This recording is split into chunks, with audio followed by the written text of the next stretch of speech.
Hey, what's happening everyone? I'm Sir James from Gamerfuzion.com, and today I'm here to provide you with my review for Devil Survivor 2 Record Breaker from the Shin Megami Tensei series.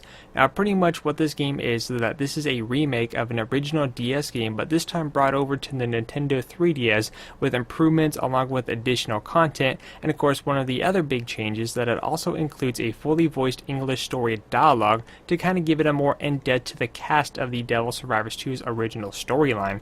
But pretty much the way the story goes is that you have this mysterious phone app which shows you the death of the people that are closest to you, and you have these cast of students who are pretty much part of something bigger, and now they're able to summon demons to fight alongside you to defeat this evil threat. But that's as much as I'm going to tell you, because there's a lot more to the storyline, but I feel like if I go on any further I may release some type of potential spoiler for you. Now, as for the graphics, overall the graphics look decent for this 3DS title because there's not really much going on, nor are you moving around different places, because the game is pretty much going to control the movement for you except for the battle phases. But overall, the character details when they're interacting with each other, the different characters that you meet, the creatures that you get to face in the game, and of course at times where you have a little cinematic scene that plays as you progress further into the storyline, all of which look really good on the Nintendo 3DS system, and you could tell they definitely gave it an upscale from the original DS game to the 3DS. Now, going over the gameplay, overall the gameplay is actually really simple. At first I thought this was going to be a little bit more complex, but overall the game is more focused on the storyline than it is for the actual gameplay itself, especially during the battle phases. But the way I could easily describe the battle phase is like an old style Pokemon game, where once you get into battle you just basically have a small pixel image of the enemy that's in front of you, you issue your specific commands and or special move, and then you pretty much go back and forth until one or the other goes down.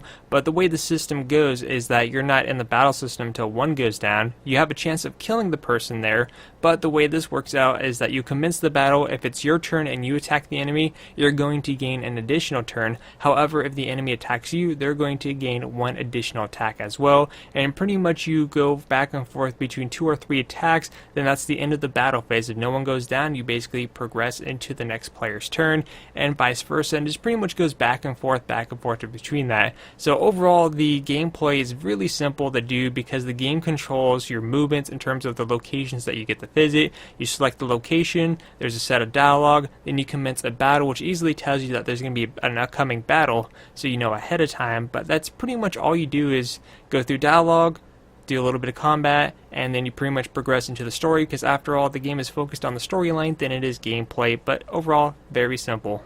Now, going over the sound aspect of the game, the voice actors did a really good job portraying as their roles within the game's title, and of course the soundtrack was also really enjoyable to listen to.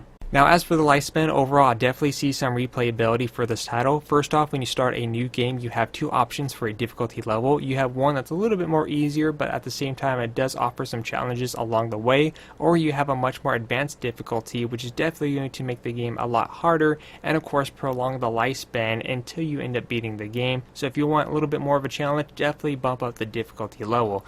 And the other option is that when you first start off the game, you also have 2 different options of storyline. You have the original storyline, and pretty much the way I see it, the other one is add-on content providing more additional storylines. So pretty much overall you have 2 games in one is the way I see it, though the first one is going to be a lot lengthier, while the other one is pretty much going to increase it another 4 to 5 hours until you beat that additional add-on. But overall, definitely some replayability and overall a lot of fun.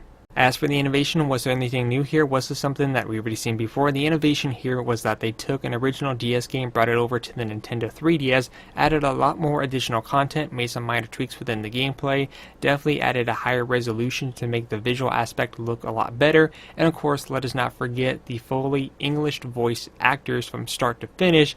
That's definitely going to reduce the reading time within the game, especially compared to the original DS version. But overall the game is definitely enjoyable, though I find the gameplay portion pretty weak and I was expecting to see a little bit more. But in the end, I'm going to give Devil Survivor 2 an 8 out of 10. If you guys want to see some gameplay, check the link down below. But until then, I am Sir James from Gamerfuzion.com, where we empower your gaming.